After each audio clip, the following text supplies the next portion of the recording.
Hi guys, क्या हालचाल commerce gang. Class 11 का बच्चा यहीं पे रुक जाना भाई, कहीं पे जाना मत। भैया आप कौन, कैसे, क्या। तो कल एक रील में मैंने आपको इन्फॉर्म कर दिया था और शॉर्ट में कि क्लास 11 के लिए पहली बार लेके आ रहा हूं मैं ब्रह्मास्त्र। ठीक है ना। अब ब्रह्मास्त्र होता क्या भैया, हमको तो कुछ पता ही नहीं। क्लास 12 वाले तुम्हारे सीनियर्स से अगर कमेंट्स में देखोगे तो बताएंगे तुम्हें ब्रह्मास्त्र होता क्या है। एक्चुअली में ब्रह्मास्त्र में हम 4 सेट लॉन्च करते हैं जो कि आपकी एग्जाम ओरिएंटेड होते हैं। ठीक है ना। क्लास 11 के लिए अकाउंटेंसी के लिए स्पेशल इस बार पहली बार करने जा रहे हैं हम ब्रह्मास्त्र लॉन्च। इंग्लिश का पेपर देके आइए भैया, ठीक ठाक गया, अच्छा गया, दुखती नस पे हाथ मत रखो, बढ़िया है, जैसा भी गया ठीक है। आगे की ओर चलते हैं अकाउंटेंसी पे। देख बेटा, 4 सेट आएंगे, चार नहीं तो 3 सेट आएंगे क्योंकि क्लास 11 का पोर्शन थोड़ा सा छोटा रहता है इस चक्कर में। ठीक है ना। जिसमें से हमारा जो पहला सेट रहता है वो रहता है मोस्ट आईएमपी थ्योरी। ये जो मैं बताने वाला हूँ तुमको अभी, सेट ए में वो है मोस्ट आईएमपी थ्योरी, जो कि तेरे एग्जाम ओरिएंटेड है भाई। ठीक है ना। थ्योरी को ज्यादा देखकर ये मत समझना इतनी सारी थ्योरी भैया कैसे याद होगी, क्या करेंगे, बिल्कुल सिंपल थ्योरी है, बहुत अच्छी तरीके से हो जाएगी। पहली बात, हिंदी इंग्लिश दोनों मीडियम में है।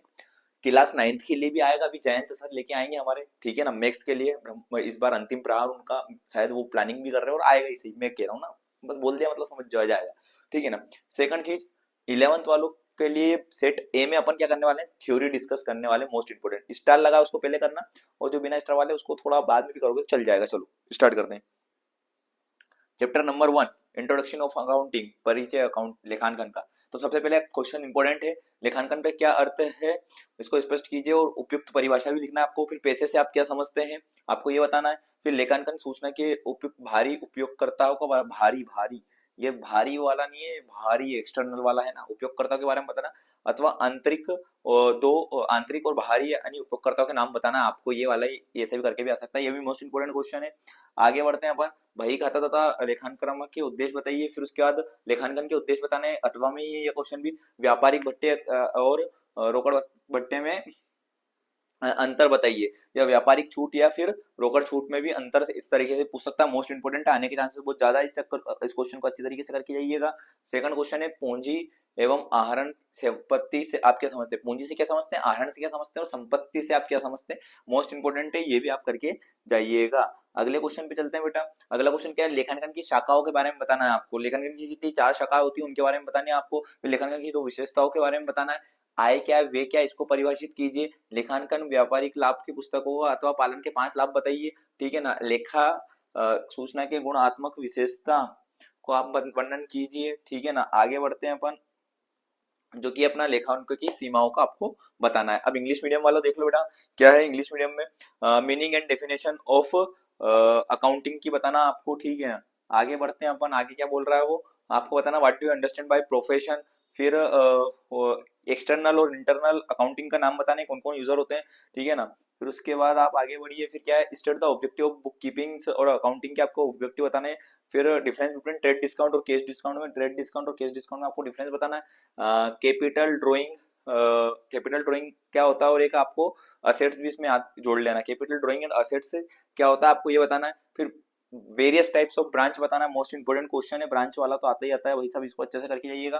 ठीक है ना। उसके बाद कैरेक्टरिस्टिक बतानी है अकाउंटिंग की। फिर इनकम और एक्सपेंडिचर के बारे में बताना है आपको। फिर एडवांटेज बताना है आपको अकाउंटिंग के।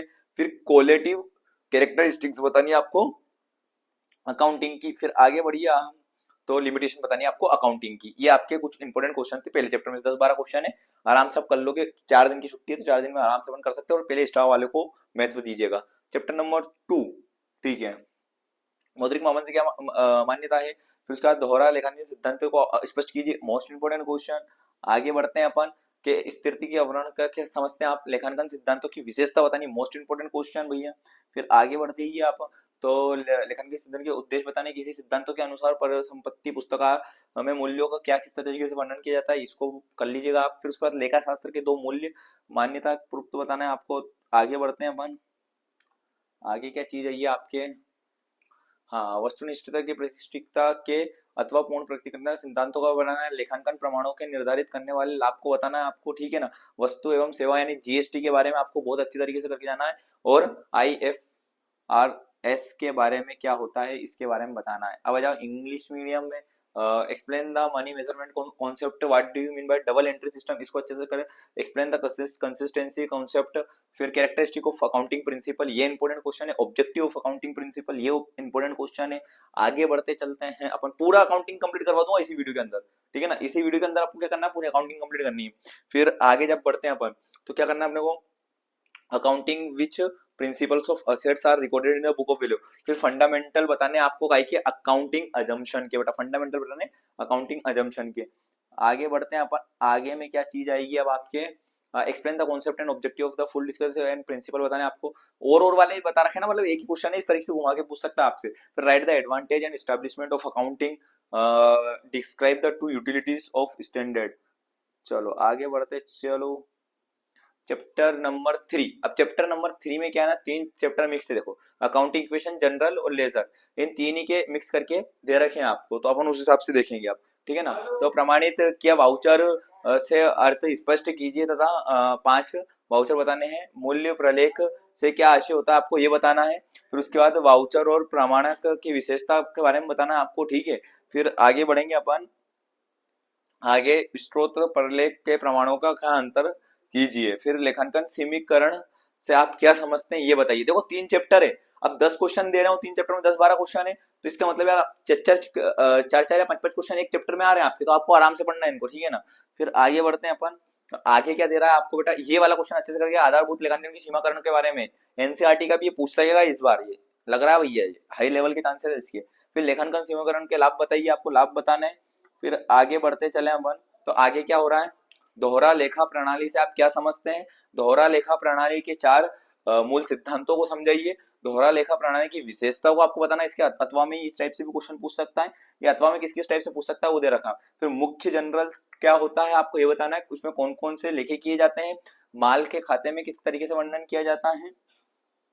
आगे बढ़ते चलते हैं अपन, मिश्रित प्रविष्टि किसी का वो करिए, और नकल और वही कहते के 2 लाभ बताने या महत्व बताने, कुछ भी लाभ या महत्व जो भी आए आपको वही लिखने रहते हैं यहाँ पर, ठीक है।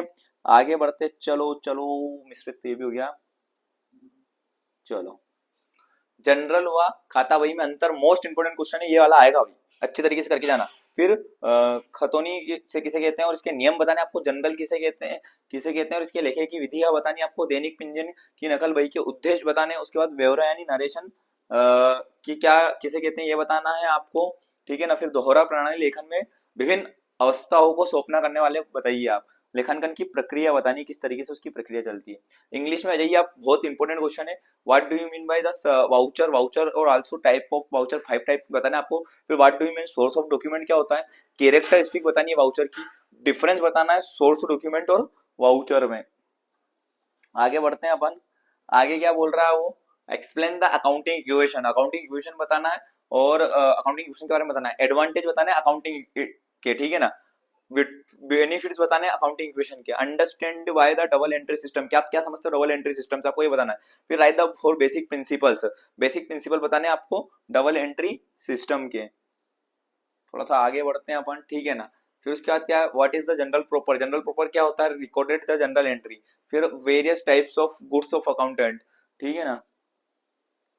देखो कुछ कुछ क्वेश्चन तो रिपीट होंगे, तो तुम थोड़ा सा देख लेना, कुछ कुछ क्वेश्चन ये पीडीएफ में रिपीट भी है। इंपोर्टेंट जनरल बताना है, कंपाउंड एंट्री क्या होती है इसको अच्छे तरीके से बताना है। मोस्ट इंपोर्टेंट क्वेश्चन जनरल या डिफरेंस बताना, जनरल और लेजर में आएगा। व्हाट इज पोस्टिंग, ये भी आने के चांसेस बहुत ज्यादा है, इनको अच्छे से करके जाइएगा बेटा। आगे बढ़ते हैं अपन, आगे क्या बोल रहा है हमारा question, what is general, discuss the method and the rules of the general. फिर ऑब्जेक्टिव बताना है आपको, जनरल क्या है, जनरल किस बुक से आता है, डे बुक से भी नाम से भी जानते हैं, ओरिजिनल बुक के नाम से भी जान सकते हैं, तो ये कैसे भी पूछ सकता है आपसे, ये थोड़ा सा अच्छे से पढ़ के जाइएगा, ठीक है। आगे बढ़ते हैं, व्हाट इज नरेशन, नरेशन क्या होता है आपको ये अच्छी तरीके से बताना है, ठीक है ना। उसका पर्पस क्या होता है बनाने का। State the various stage of the step of accounting double entry system, explain the types of accounting process, आपको अकाउंटिंग की प्रोसेस बतानी है। फिर उसके बाद बताना है आपको, right the rules of debit and credit modern approach के हिसाब से आपको रूल्स बताने, ट्रेडिशनल और मॉडर्न अप्रोच दोनों कर लेना, तो अच्छे तरीके से समझ में जाएगा। फिर चैप्टर अपने स्टार्ट होते हैं आप कैश बुक और सब्सिडरी बुक का, तो सहायक बहियों के नाम बताने आपको, ठीक है ना। सब्सिडरी बुक कौन कौन सी होती है उसके नाम बताने रहते हैं। फिर रोकड़ बही से क्या आशय आपको, कैश बुक क्या, फिर सहायक बही से किसे कहते हैं, फिर रोकड़ बही के आपको लाभ बताने, फिर किस किस तरीके से पूछ सकता है, और में वही क्वेश्चन है। आगे बढ़ते हैं अपन, तो फिफ्थ वाला पूछा रोकड़ भाई के 5 विशेषता बतानी है आपको, फिर रोकड़ भाई से आप क्या समझते हो उसके विभिन्न प्रकार का वर्णन कीजिए। फिर आगे बढ़ना है बच्चा अपने को, देखते चलो कॉमर्स के बिल्कुल इंपोर्टेंट क्वेश्चन की सीरीज चल रही है, ठीक है ना। फिर उसके बाद फुटकर रोकड़ और मुख्य रोकड़ में आपको अंतर बताना है, मोस्ट इंपोर्टेंट क्वेश्चन, स्टार भी बन रहा है। फिर क्रय वही और क्रय वापसी वही किसे कहते हैं, फिर रोकड़ वही की 5 विशेषता बतानी है, प्रतिविष्टि से क्या आशय होता है ना, ये आपको इसके बारे में बताना है। फिर आगे बढ़ते चले अपन, तो उसके बाद क्या कह रहा है ये, विक्रय वही खाता किसे और किन किन के व्यवहारों के नाम लिखिए। आगे बढ़ते हैं अपन, आगे क्या बोल रहा है भैया, क्रय वही कौन कौन से सौदे नहीं लिखे जाते हैं, इसको भी थोड़ा सा अच्छे से करिएगा, और का क्वेश्चन है। और रोजमर्रा विभाजन के लाभ का वर्णन कीजिए, ये आपका हिंदी में था। अब इंग्लिश में चलते हैं अपन भैया। इंग्लिश में पहला है right the names of subsidiary book, नाम बताना बच्चा सब्सिडरी बुक का। What do you mean by cash book, cash book का नाम बताने आपको, कैश बुक क्या होती है, सब्सिडरी बुक क्या होती है। उसके बाद आगे बढ़ते हैं अपन, state the advantage of cash book any three, आपको कोई से भी 3 एडवांटेज बताने हैं अकाउंटिंग के। Right the 5 characteristics of cash book, cash book की 5 कैरेक्टरिस्टिक बतानी है। What do you understand by cash book, cash book से आप क्या समझते हो और कितने टाइप्स की कैश बुक होती है, तो सिंपल, डबल, ट्रिपल और पेटी कैश बुक 4 प्रकार की होती है, इसको थोड़ा सा एक्सप्लेन करिएगा आगे। फिर उसके बाद what do you mean bye purchase book और परचेस रिटर्न बुक, फिर right the characteristics of cash book, cash book की क्या क्या कैरेक्टरिस्टिक्स होती है। What do you mean bye Contra entry, Contra entry होती क्या है और इसकी रिक्वायर क्यों होती है, ठीक है ना। फिर what is the sales book, के सेल्स बुक क्या होती है, उसके ट्रांजेक्शन क्या रिकॉर्ड में क्या याद रखना चाहिए अपने। Right the 5 advantage of maintaining subsidiary book, आप सब्सिडरी बुक बनाओगे तो उसके क्या क्या लाभ रहेंगे, कोई से 5 बताइए आप उसके, ठीक है ना। आगे बढ़ते हैं अपन, परचेस बुक क्या होता है, which transaction is not recorded in purchase book, तो परचेस बुक में अपन कौन सा ट्रांजेक्शन नहीं लिखते आपको ये बताना, और परचेस बुक होती क्या है। फिर describe the divisional of general, sub divisional of general आपको ये बताना उसके बाद। फिर है आपका BRS bank reconciliation statement, most important chapter, बिल्कुल आईएमपी क्वेश्चन सीरीज चल रही है अपनी। मोस्ट क्वेश्चन ये 2 वाले पहले के करके चल जाना, एक क्वेश्चन इनमें से आएगा ही आएगा, मैं बता दूं आपको, ठीक है। ये बात कह रहा हूं मैं 2026 में आपके, अभी 6 मार्च को जो पेपर है आपका अकाउंटेंसी क्लास 11 का, उसमें दिखेगा ये वाला क्वेश्चन।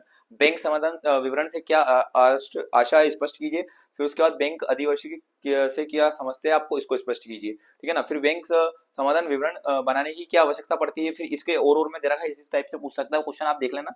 आपको ये पीडीएफ का मिलेगी तो आपको लिंक में डिस्क्रिप्शन में डाल दूंगा, वहां क्लिक करिएगा, टेलीग्राम ज्वाइन कर लीजिएगा, आपको ये पीडीएफ वहां पर प्रोवाइड करवा दूंगा, ठीक है। आगे बढ़ते हैं, बैंक समाधान विवरण की विशेषता बतानी है। फिर रोकड़ वही और पासबुक में के शेष कारण क्या क्या है, इस टाइप से इसको एक अच्छे से करके जाइएगा, ठीक है। आगे बढ़ते हैं अपन, उन व्यवहारिक जिनका उल्लेख कीजिए किंतु पासबुक में नहीं कहते हैं, इसके बारे में आपको बताना, और वाला क्वेश्चन है। अब इंग्लिश मीडियम में देख लो थोड़ा सा बच्चा, English English what do you mean by BRS यानी बैंक रिकंसिलिएशन स्टेटमेंट क्या होता है, और what do you mean by bank overdraft, इन दोनों क्वेश्चन को अच्छी तरीके से करना। नीड या फिर इंपोर्टेंस या फिर एडवांटेज के नाम से आ सकते हैं कि बीआरएस की नीड क्या होती है, एडवांटेज क्या होती है, या फिर आपके प्रिपेयरिंग क्यों करते हैं अपन। फिर state to the characteristic bank reconciliation statement. फिर आगे बढ़ते हैं अपन, explain the reason and difference between cash book and passbook का क्या क्या कारण हो सकते हैं। फिर list the transaction, list the transaction been recorded to the cash book but not recorded in passbook, ये आपको लिस्ट इसके बताने हैं कौन कौन सी ट्रांजेक्शन होती है, ठीक है ना। आगे बढ़ते हैं अपन, अब अगला चैप्टर है अपन ट्रायल बैलेंस और रेक्टिफिकेशन ऑफ एरर, ठीक है ना। तलपट से क्या आशय और कब क्यों बनाया जाता है तलपट भैया, यानी ट्रायल बैलेंस। आगे बढ़ते हैं, उन खातों के नाम लिखिए जिनका शेष सदा क्रेडिट, कई बार 4 बताइए, मतलब कोई से भी 4 बताने आपको। तलपट के उद्देश्य बताने, तलपट की विशेषता बतानी हो, तलपट तलपट आगे बढ़ते हैं अपन, ठीक है ना। तलपट पर बनने वाले, ये वाला क्वेश्चन थोड़ा मिसप्रिंट है, इसको काट देना भाई, ये वाला मत करिएगा। अशुद्धि और संशोधनों में उद्देश्य समझाइए, फिर एक पक्षीय अशुद्धियों के बारे में बताना है आपको, ठीक है ना। फिर संशोधन की दृष्टियों से अशुद्धियों का विवरण बताना है आपको। फिर उधारता खाते से क्या आशय है, इसकी 5 विशेषता बतानी है। द्रव पक्षीय अशुद्धियों के बारे में बताना है ना, एक पक्षीय और द्रव पक्षीय दोनों के बारे में बताना। उन अशुद्धियों के उल्लेख कीजिए जिनमें तलपट का प्रकट की जाती है। फिर आगे बढ़िए आप, तो क्षतिपूर्व अशुद्धियों के बारे में बताना है। फिर लेखांकन के आधारभूत और विग्रीकरण के बारे में आपको बताना है। अब यहाँ पर देखो स्टार नहीं है, इसका मतलब ये नहीं कि छोड़ने भैया, इनको अच्छे से कर। उदारता खाता किसे कहते हैं और कब और क्यों बनाया जाता है, मोस्ट इंपोर्टेंट क्वेश्चन है। What do you mean by trial balance, when and why prepared, name the account, which always shown in credit balance. Show the two objective of trial balance. State the characteristics of trial balance. आगे बढ़ते चलो भैया, आगे क्या है, what is the one side of error, please explain it. फिर classify the error to the perspective of reflection, ठीक है, रेक्टिफिकेशन, रेक्टिफिकेशन था, rectification. What do you mean by suspense account, suspense account का क्या मतलब होता है और उसकी कैरेक्टरिस्टिक बताना है। Define two side of error, one side error बताना है और टू साइड एरर भी बताना है भाई साहब, ठीक है। आगे बढ़ेगी आप, mention the error which disclose the revealed on the trial balance. आगे बढ़ते हैं अपन, आगे क्या कह रहा है अपनी, what is the compensating error, फिर classify the error of basis of accounting, what is the suspense account अच्छी तरीके से करता था, व्हेन वी इज प्रिपेयर। देखो कुछ कुछ क्वेश्चन वापस से रिपीट हुए हैं। नया चैप्टर डेप्रिसिएशन और प्रोविजन ऑफ रिजर्व, ठीक है ना, बस कुछ ही चैप्टर बचे हैं यार, दो एक अपन ने दो दो चैप्टर करके ले लिया वैसे भी क्वेश्चन तो बहुत कम ही बचे हैं। फिर हस्त से आप क्या समझते हैं, संपत्ति की अवस्थी से क्या समझते हैं, फिर हस्त के दर दिए होने पर स्थायी किस्त की पद्धतियों के बारे में बताइए, मोस्ट इंपोर्टेंट इसकी गणना का सूत्र दीजिए। फिर क्या है, मूल हस्त, मूलस की विशेषता बतानी है आपको और चार पद्धति बतानी है, ठीक है ना, नाम बताने उसका। फिर मूलस एवं उपचारण के अंतर बताना है आपको। फिर आगे बढ़ते हैं अपन, तो आगे क्या कह रहा है, मूलस में उत्पन्न होने वाले कारणों का विवरण करना आपको, मूलस में योजनाओं के 5 उद्देश्य बताना है आपको। आगे बढ़ते चलो कॉमर्स गैंग, चलो आगे क्या रहा है, मूलस की राशि को प्रभावित करने वाले घटक बताना है, हास्य की अपलिखित स्थायी किस्तों का विवरण करना है। संचय से आप क्या समझते हैं, सामान्य संचय किसे कहते हैं, ये सब स्टार वाले करते चलो, ठीक है ना। फिर गुप्त संचय किसे कहते हैं, फिर प्रबंधन संचय में अंतर बताइए, मोस्ट इंपोर्टेंट है ये वही सब। फिर आगे बढ़ते हैं अपन, सामान्य संचय की विशेष की बताने, फिर स्किंग सीकिंग फंड किसे कहते हैं। आगे देखो आप, what do you understand bye depreciation, depreciation किसे कहते हैं। What do you understand bye salvage, salvage value बताना आपको, स्क्रैप वैल्यू असेट्स पे कैसे तरीके से क्या समझते हैं, इसका मीनिंग बताना आपको। उसके बाद write the formula to calculating the depreciation, किस तरीके से कैलकुलेट करते हैं फिक्स्ड मेथड में, ठीक है ना। Name the method of depreciation, कोई सी 4 मेथड बतानी है डेप्रिसिएशन का, कैरेक्टरिस्टिक बतानी है डेप्रिसिएशन का, difference between depreciation and fluctuating. फिर आगे बढ़ते चलो भाई साहब, factor to affecting to depreciation, discuss the difference by fixed method and dimension method के बारे में बताना है आपको, है ना, जिसको स्ट्रेट लाइन मेथड और रिटर्न डाउन मेथड भी बोलते हैं। आगे बढ़ते हैं अपन, what do you understand by the reserve and general reserve. फिर सीक्रेट रिजर्व क्या होता है आपको, फिर डिफरेंस बताना है आपको। प्रोविजन और रिजर्व में मोस्ट इंपोर्टेंट क्वेश्चन है भैया, प्रोविजन रिजर्व का डिफरेंस पूछा जा सकता है आप लोगों से। फिर उसके बाद what do you understand bye seeking fund. अब अपना अगला चैप्टर है, बस 2 चैप्टर बचे हैं, फाइनेंशियल स्टेटमेंट 1 और फाइनेंशियल स्टेटमेंट 2, वित्तीय विवरण 1 वित्तीय विवरण 2। दोनों ही चैप्टर बहुत ज्यादा नंबर के, मेरी मानो तो आप पीछे से स्टार्ट करो तो इन 2 चैप्टर को पहले निपटाइए, क्योंकि 12 नंबर का कंटेंट इन चैप्टरों में से आने वाला है आपका। लाभ हानि खाते से क्या आशय है इसको परिभाषित कीजिए। अप्रत्यक्ष वे किसे कहते हैं, यदि तलपट के अंतिम स्टॉक का शेष दिया जाए तो उसका लेखांकन का अंतिम खातों में किस तरह किया जाता है। सकल लाभ से क्या आशय है। आगे बढ़िए अपन, यदि मूल्य हस राशि का तलपट में लेखा का अंतिम खातों में कैसे किया जाता है। वित्तीय विवरण के उद्देश्य बताइए वही साहब। आगे बढ़िए आप, सकल लाभ और शुद्ध लाभ में अंतर बताना, डिफरेंस है, चिट्टे किसे कहते हैं और इसको किसके बनाने के क्या उद्देश्य होते हैं। प्रत्यक्ष अप्रत्यक्ष में आपको क्या करना, अंतर बताना भाई साहब। आगे बढ़ते हैं चलिए, फिर क्या है, व्यापार खाते और लाभ हानि खाते में अंतर बताना है। संपत्ति और दायित्व के प्रकारों का वर्गीकरण करना है आपको। फिर इंग्लिश मीडियम में चलते हैं भवन बटा, ठीक है ना। इंग्लिश मीडियम में क्या क्या चीजें हैं अपने पास। What do you mean P&L account, ठीक है ना। इनडायरेक्ट एक्सपेंस क्या होता है, क्लोजिंग स्टॉक क्या बताना है, trial balance. What do you mean gross profit और ग्रोस लॉस भी कर लेना भैया इसी के साथ लपेटे में, ठीक है। आगे बढ़ो, तो आगे क्या हो रहा है अपना, if the account are depreciation trial balance is recorded in final objective बताने फाइनेंशियल के। फिर डिफरेंस बताना आपको काय काय के बीच में, ग्रोस प्रॉफिट और नेट प्रॉफिट के बीच में, ठीक है ना। ग्रोस प्रॉफिट काय में यूज करा जाता है, ट्रेडिंग अकाउंट में। नेट प्रॉफिट काय में यूज करा जाता है भाई साहब आपका प्रॉफिट लॉस अकाउंट में, ठीक है। बैलेंस शीट के बारे में बताना और ऑब्जेक्टिव बताना है, बैलेंस शीट की क्यों प्रिपेयर करते हैं। फिर बताना आपको डिफरेंस बिटवीन डायरेक्ट एक्सपेंस और इनडायरेक्ट एक्सपेंस, ठीक है। फिर आपको बताना है डिफरेंस बिटवीन ट्रेडिंग अकाउंट और profit loss account. Describe the types of classification of assets and liability. फिर होता है फाइनेंशियल स्टेटमेंट किसे बोलते हैं भाई सब, सेकंड चैप्टर स्टार्ट आपका, ठीक है ना। मतलब फाइनेंशियल स्टेटमेंट का सेकंड पार्ट है ये। अंतिम रहित लागत के मूल्यों के बाजारों के दोनों की कमी को बताइए। मार्गस्थल माल किसे कहते हैं। फिर डूबते ऋण किसे कहते हैं। उपजड़ता के अनुप्रत 2 अंतर बताइए। फिर सम योजना से आप क्या समझते हैं, अथवा में ये दिए गए इस टाइप से प्रश्न पूछ सकता है आपसे। फिर आगे बढ़ते हैं, आदत पूर्व आदत वे में अंतर स्पष्ट कीजिए। सम योजना के कोई 5 मत समझाइए जिसमें क्या कहते हैं, आदित्य हो पूंजी पर ब्याज और आहरण पर ब्याज में अंतर बताना है आपको, ठीक है ना। निम्नलिखित क्षणों की जनरल स्पष्टी करनी है आपको, जनरल स्पष्टी आएगी आपको अच्छे से करके आएगा। आहरण पर ब्याज, अपरिचित आदित्य पूंजी व्यय, why is closing stock value और the price of market price, what do you mean by goods transmission. फिर बेड डेब्ट्स क्या होता है, what do you mean by bad debts, difference between accrued income और अन एक्रूड इनकम के बारे में बताना आपको। फिर उसके बाद difference between adjust, what do you understand by adjustment क्या होता है। फिर what do you mean by adjustment and discuss the objective to making a adjustment. आगे बढ़ते चलो, ये तो ओवरऑल वाले क्वेश्चन ऐसे पूछेगा आपसे, ठीक है। फिर क्या है, explain the 5 items of adjustment, what do you outstanding expense क्या होता है, क्लोजिंग स्टॉक क्या होता है, आपको ये पढ़ के जाना है। फिर difference between interest on capital और इंटरेस्ट ऑन ड्रॉइंग अच्छे से पढ़ के जाना है। फिर एडजस्टमेंट जनरल एंट्री पास करनी है, एक्रूड इनकम की, आउटस्टैंडिंग एक्सपेंसेस की, इंटरेस्ट ऑन कैपिटल की, इंटरेस्ट ऑन ड्रॉइंग की और डेप्रिसिएशन की, इनकी आपको जनरल एंट्री पास करनी है। तो बड़ा इतना ही था कॉमर्स गैंग इस वाली टॉपिक में, ठीक है ना। नेक्स्ट जो अपन वीडियो बनाएंगे उसमें बनेंगे आपके न्यूमेरिकल, मोस्ट इंपोर्टेंट न्यूमेरिकल जो जो टॉपिक वाले रहेंगे, है ना। आपके पास टाइम बहुत है, और मैं कह रहा हूँ क्लास 11th में थ्योरी बहुत ज्यादा इंपॉर्टेंट है, बहुत ज्यादा पोर्शन आता है क्लास 11th के अकाउंट में थ्योरी, तो आप पहले थ्योरी पर ध्यान दीजिए। मैं कल आपको इंपॉर्टेंट टॉपिक बता दूंगा न्यूमेरिकल के, बस